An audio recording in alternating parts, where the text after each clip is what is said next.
Ассалаумағалейкум ардақты ағайын. Бағдарламаның бұл санын ағайынды алаңдатқан Абай облысындағы алапат өрт тақырыбына арнадық. Ең алдымен отан үшін отқа түскен азаматтардың туған туыстарына қайғыра көңіл айтамыз. Қазақстанның төтенше жағдайға деген дайындығын әшкерелеп берген орман өрті қалай басталды? Жанқиярлық көрсетіп, тірідей жанып кеткен 14 азаматтың қаны кімнің мойнына жүктелмек? Мемлекет басшысы неге ашуланды? Төтенше жағдай министрі неге дереу әрекет жасамады? Ақпарат көп, алдағы 20 минут бойы бізбен бірге болыңыздар. Абай облысындағы орманның тілсіз жау құрсауында қалғанына бүгін 5-ші күн. Семей орманы резерватындағы өрт 8 маусым күні басталды. Абай облысы әкімінің орынбасары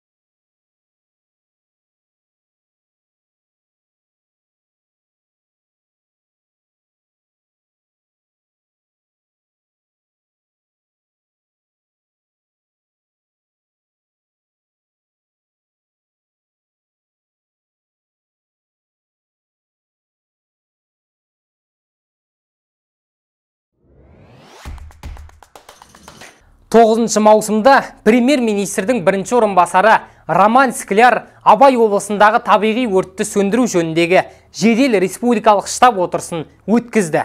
Отырыс барысында оқиға орнынан облыс әкімі Нұрлан Ұранхаев пен төтенше жағдайлар вице-министрі генерал-майор Марат Күлдіков баяндама жасады. Дәл осы 9 маусым күні орман шаруашылықтарының 14 қызметкермен байланыс үзілгені белгілі болған еді. Әрине, бұл жағдайда үкіметтің салғырттық танытқаны анық. Азаматтарды ажалмен бетпе-бет кездесуге мәжбүрлеп, талқылау жұмыстарын жүргізіп отыру миға сыймайтын әрекет.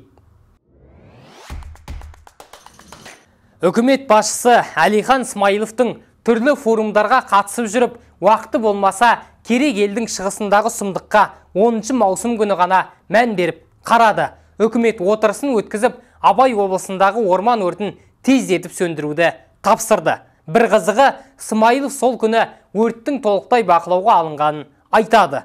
Өртті ауыздықтау әкімдік пен төтенше жағдайлар экология министрліктерінің ортақ міндеті екенін айтқан ол, Семей орманы резерватының аумағына тексеру жұмыстарын жүргізуді тапсырады.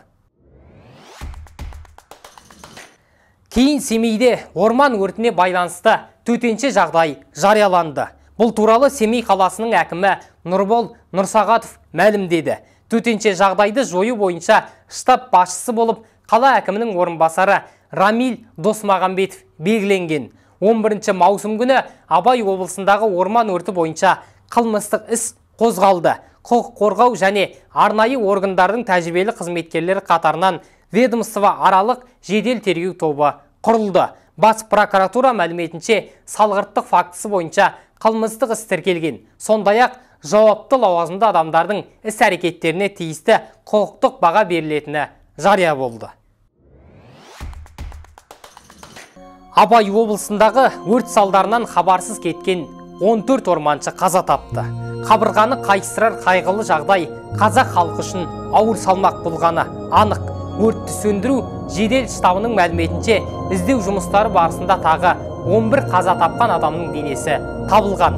Қаза тапқандардың жеке басы анықталды. Міне, ел үшін басын бәйгеге тіккен бүгінгі күннің батырлары.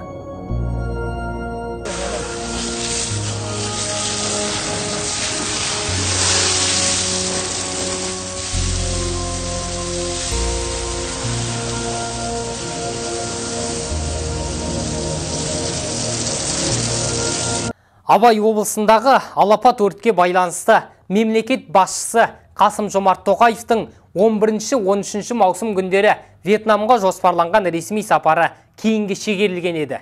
Президент шұғыл кеңес өткізу және апаттан зардап шеккен азаматтарға көмек көрсету шараларын қабылдау үшін Абай облысына барды.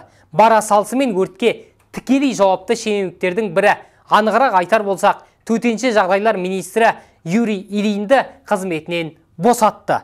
Осылайша қиын кезеңде Сырым Шәріпханов Қазақстан Республикасының төтенше жағдайлар министрі лауазымына тағайындалды.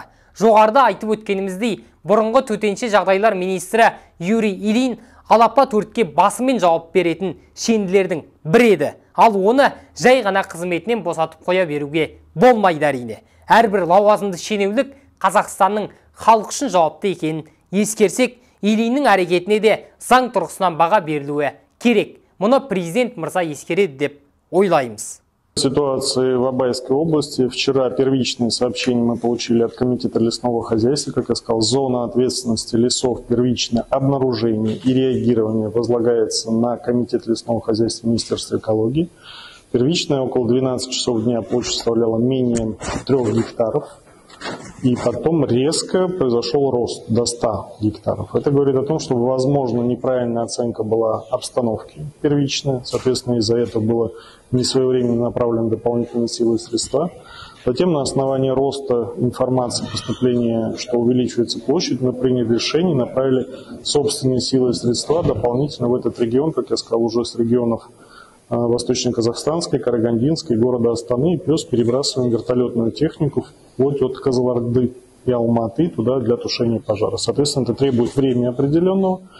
Ну а то, что в перспективе, как я говорил и привожу примеры, они в том числе реализуются на территории Северо-Казахстанской области, это системы обнаружения раннего возгорания или по термоточкам даже в ночное время, или системы обнаружения по дыму, который у нас есть в Казахстане, в том числе Щучинско-Боровская зона, она оборудована данным устройством, приспособлением, которое позволяет оперативно реагировать на подобные ситуации. Поэтому задача премьер-министром была поставлена еще по итогам прошлого года, и сейчас Министерство экологии принимает меры, но вы сами понимаете, что это требует определенного времени для закупа, проведения конкурсных процедур по установке подобной системы на территории Казахстана. Қайғыдан қан жұтып отырған марқұмның туыстарымен кездесуге барған мемлекет басшысы біраз былықты көзбен көріп, құлақпен естігені анық. Ең алдымен Тоқаев мемлекет басшысы ретінде болған жағдай үшін кешірім сұрады. Сондай-ақ зардап шеккен барлық отбасыға жеке жәрдемақы тағайындалатынын атап өтті. Президент министрлік және басқа да тиісті органдар апаттың ауқымы бойынша қате болжам жасағанын мойындады. Барлығы жазаланады деген Тоқаев тағы бір сұмдық жағдай туралы хабардар болды. Тұрғындардың бірі президенттің Абай облысына келуіне орай жолдардың жедел жөнделгенін жайып салды. Бір қызығы мемлекет басшысы мұнан хабардар болып шықты. Жауап ретінде мен келеді деп аяқ астынан жол жөндей бастау дұрыс емес. Бұл мүлдем масқара жағдай. Мен бұл туралы оқыдым, білемін. Кінәлілер жазаланады деп жауап берді. Хотелось бы узнать, село Успенка. Никогда в жизни не было асфальта, всегда гравийка. Вот даже сейчас была ситуация, что пожарки не могли даже быстро ездить, потому что нет дорог. Как в этой ситуации? В это село никогда не делали асфальт, вообще никогда. Люди не знают, что это такое. Дорогу размывают, например, с полей идет вода. Выше поля уже трасса вот так упала. Нам говорят, средств нету делать вам дорогу. А вот сейчас вот показало, что вы приехали, все сремонтировали, даже вот такие лоскутки положили. Так нельзя. Нельзя, а вы проследите, к моему пожалуйста. Приезду вдруг начали латать дороги. Пожалуйста, это проследите. полное безобразие. Я прочитал об этом, я знаю. Потому что это Будет очень наказано. неприятно. Мемлекет басшысы жедел штаб отырысында төтенше жағдайлар жөніндегі вице-министр Марат Күлдіковтің сөзін бөліп, баяндамасын түкке тұрғысыз деп атады. Әрине бұл орынды сөз. 14-й қара жамылып, зар еңіреп қалды. Тоқаев министрдің келмегенін, облыс әкімі тым баяу қозғалғанын айтып, Абай облысының әкімі Нұрлан Ұранхаевқа өз міндетін тиісті деңгейде атқармағаны үшін сөгіс жариялады. Қоғамда әкімнің тек сөгіспен құтылуы қызу талқыға түсті. Көпшілік Ұранхаевтың орнын босатуын сұрайды. Оның қызметтен кетпеуіне Тоқаев айтқандай облыстың енді құрылғаны себеп болып отыр. Этому бедствию вы сами, как мне доложили, довольно поздно добрались до места происшествия. Поэтому я недоволен работой местных исполнительных органов. Но я понимаю, область новая, вы новый аким. Только из этих соображений я объявляю вам просто выговор сегодня. А так, в принципе, за такие вещи нужно сходу увольнять. 12 маусым Қазақстан Республикасында жалпы ұлттық аза тұту күні болып жарияланды. Сонымен қатар Абай облысында орын алған төтенше жағдайға көрсеткен ерлігі мен жанқиярлығы үшін марқұмдар құрмет орденімен марапатталды. 12 маусымда Өзбекстан, Қырғызстан, Ресей, Түркия, Тәжікстан, Әзірбайжан, Түркіменстан, Түркия елдерінің басшылары Қазақстан халқына көңіл айтты.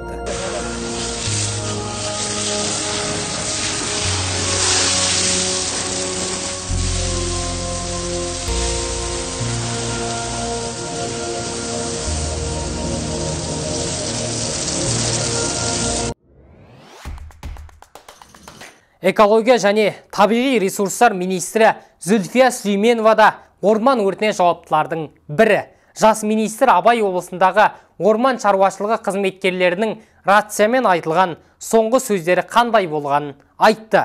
Оның сөзінше, орман шаруашылығындағылардың 8 маусымда байланысқа шығуы тоқтаған. Ал орман шаруашылығы қызметкерлері жел бағыты бірден өзгеріп, қалың түтін басып жатқаны туралы ғана хабарлап үлгерген. Өте өкінішті әрине. Тағайындалғанына 1 жыл енді толған жас министр өрттен зардап шеккен жұрт алдында көз жасына ерік берді. Сүлейменованың жұрт алдында жылаған видеосы әлеуметтік желіде тараған. Көз жастың енді ештеңе шешпейтіні белгілі. Бұл шарасыздықтың белгісі ме? Қалай өзі? Министрдің көзіне жас алуына не себеп болды деп ойлайсыздар? Пікір алаңына жаза кетіңіздер, құрметті көрермен. Никакой нету. Даже кислородных масок, они поехали в горячую точку. У них вообще папа мой уехал в туфлях. Он даже берцы не успел. Неужели погодные условия? Никто не видел, что... Преступная халатность со стороны всех исполнительных органов и их сотрудников. Я уже об этом говорил, только все будут привлечены к ответственности. Я считаю, что это преступная халатность. Халат министерства и другие соответствующие. Хош, енді азаматынан айырылғандарға қандай көмек көрсетілетіні туралы баяндайық. Әлихан Смайылов өрттен зардап шеккен отбасыларға қатысты жедел кеңес өткізді. Кеңес қорытындысы бойынша Абай облысында өрттен қаза тапқандардың отбасына 7 миллион теңгеден бөлінеді. Сондай-ақ кәмелетке толмаған әрбір балаға 2 миллион теңге төленеді. Марқұмдар мен олардың отбасыларының несиелері толықтай кешіріледі. Ақылы бөлімде оқитын студенттер мен магистранттар грантқа ауыстырылмақ. Мы потеряли 14 человек. Вы что, шутите, что ли? Причем при исполнении служебных обязанностей. Сейчас ваша задача вместе с правительством взять на контроль исполнение всех обещаний, которые я дал нашим гражданам пострадавшим. Роман Васильевич, там надо, значит, составить весь список, все пожелания, которые были высказаны со стороны людей, потерявших своих родственников во время этого происшествия. Словами делу не поможешь. Да, я высказал соболезнования, но сейчас надо помогать людям конкретно. Сонымен Смайыловқа 10 күн ішінде оқиғаның барлық мән-жайын анықтап, қорытынды жасау тапсырылды. Біз де Абайдағы ағайынға сабыр тілейміз. Өрт сөндіріледі, жағдай тұрақталады. Бірақ 14 адам келместің кемесіне мініп кетті. Жағада қол бұлғап қалған жақындары қиналатыны анық әрине. Мемлекет берген 7 миллионда жанашыр адамның жоқтығын толтыра алмасы анық. Қыс келсе жылу болмай, көктемде су тасып, жазда орманы өртенетін Қазақстанға кадрлық саясатты қайта қарау керек секілді. Ескі команданы ауыстырып, елге жанашыр жандардың билік басына келгені абзал. Айта кетейік, Семей орманы резерватының 8 жылдағы мемлекеттік сатып алулары 5 миллиард 331 миллион 792 мың 15 теңгені құрайды екен. Қайран, есіл ақша кімдердің қалтасына құт болып құйылдың екені. Дәл осы сандарға қатысты депутаттар да тиісті органдарға сауал жолдайды деп күтеміз. Құрметті көрермен, біз Абай облысындағы жағдайды түгесіп айттық. Соңғы ақпараттың бәрін жіліктеп сіздерге жеткіздік. Ағайын анығын білсін десеңіздер, осы бейне жазбаны таратыңыздар. Еліміз аман, жұртымыз тыныш болсын ағайын.